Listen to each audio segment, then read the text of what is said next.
শ্বশুরের ঘরে ঢুকেই দরজাটা বন্ধ করে দিলাম আর মনে মনে সাহস নিয়ে বললাম, আরে ভয় পাওয়ার কি আছে, এটা তো আমারই শ্বশুর। আর সে যদি কিছু জেনেই যায় তারপর আমি সবকিছু বলে বেরিয়ে চলে আসব। আমার যা বাহিরে দাঁড়িয়েছিল, আমি যখন ভেতরে ঢুকলাম আমাকে দেখে আমার শ্বশুর আমাকে একটা কথা বলল। কথাটা শুনে আমি নিচের কানে হাত দিয়ে চেপে ধরলাম। সে বলতে লাগলো, প্রিয়, আজ এত দেরি করলে কেন? আমি তো পুরোপুরি অবাক হয়ে গেলাম। এরপর সে আরো বলতে লাগলো, বসো আমার পাশে। কি হয়েছে আজ, তোমাকে এমন আনমনা লাগছে কেন? রাগ করেছো আমার উপর? সে কথাগুলো এমন ভাবে বলতেছিল মনে হচ্ছে সে তার নিজের বউয়ের সাথে কথা বলছে। আমি তো ভেতরে গিয়েছিলাম, মাত্র 2 মিনিট হয়েছিল। আমি সাথে সাথে বাইরে চলে আসলাম। এসে আমার যাকে দেখে অবাক হয়ে গেলাম। তারপর আমার যা আমাকে তার ঘরে নিয়ে গেল। নিয়ে গিয়ে সে সেখানে একটা ছবি দেখালো। ছবিতে আমার শ্বশুরের পাশে সে বউ হয়ে বসেছিল। আমার যা আমাকে বলল, তুমি যাকে শ্বশুর ভাবছো সে আসলে তোমার শ্বশুর নয়, সে আমার বর। আমাদের দুজনেরই বিয়ে হয়েছে। তুমি যে আওয়াজটা শুনতে পেয়েছিলে সেটা এই কারণেই শুনছিলে। আমার এই অবস্থা, তার পা টিপতে টিপতে আমি ক্লান্ত হয়ে যেতাম, যার কারণে আমার খুব কষ্ট হতো। ওই লোকটা একদমই ভালো না। সে আমার উপর অনেক অত্যাচার করে, কেননা আমার আগে পিছে কেউ নাই, আমার হয়ে কথা বলার মতো কেউ নাই। আর আমার পেটের বাচ্চাটা এটা তারই বাচ্চা। সে আমাকে বলেছিল বাচ্চাটা হওয়ার টাইম হয়ে আসবে তখন আমাকে গ্রামের বাড়িতে পাঠিয়ে দেবে, এরপর বাচ্চাটা নিয়ে চলে আসবো, তখন সবাইকে একটা না একটা বুঝিয়ে দেবে। সে এই বাচ্চাটাকে দত্তক নিয়েছে আর এই প্ল্যানটা তোমার বরের সাথে মিলে বানিয়েছে, যাতে তুমি জানতে না পারো, না হলে তো এই বংশের বদনাম হয়ে যাবে।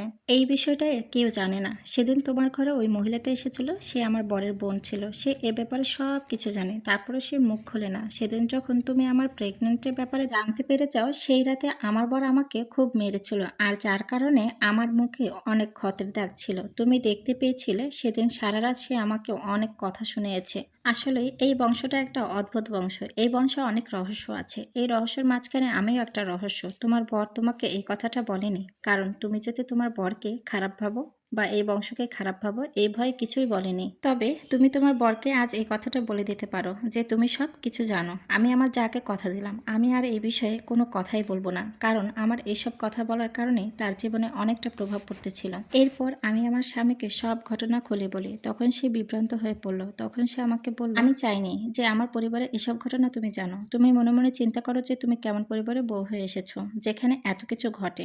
আসলে আমার বাবা এই মেয়েটাকে ভালোবেসে বিয়ে করেছে, আর হ্যাঁ, সে কখনো আমাদের ভালোবাসার বিরুদ্ধে ছিল না। তাই ওদেরকে ওদের মতো ছেড়ে দাও। তুমি আমার সাথে সুন্দর করে জীবনটা কাটাও। আমি আমার স্বামীর কথা মতো চলতে থাকি। এর কিছুদিন পর আমার শ্বশুরের ঘরে একটা ফুটে ফুটে কন্যা সন্তান হয়। যখন মেয়ে সন্তান হয় তখন সে একটু লজ্জা পায়, কারণ এর আগে কোনো মেয়ে সন্তান ছিল না, একটা ছেলে সন্তানই ছিল, যেটা আমার স্বামী ছিল। এরপর সে তার স্ত্রীকে নিয়ে খুব ভালোভাবে সংসার করতে থাকে, সুখী দিন যাপন করতে থাকে। আমরা আমাদের মতো জীবনযাপন করতেছিলাম, তারা তাদের সংসার নিয়ে ব্যস্ত হয়ে পড়ে, আমরা ব্যস্ত হয়ে পড়ি। আমাদের ঘরের অংশ, রান্নাঘর সবকিছু আলাদা করে নিয়েছি। আমার স্বামী খুব ভালো মানুষ, কঠোর পরিশ্রম করে, আমাকে খুব ভালোবাসে, এইটুকু আমার জন্য যথেষ্ট। সবাইকে ধন্যবাদ।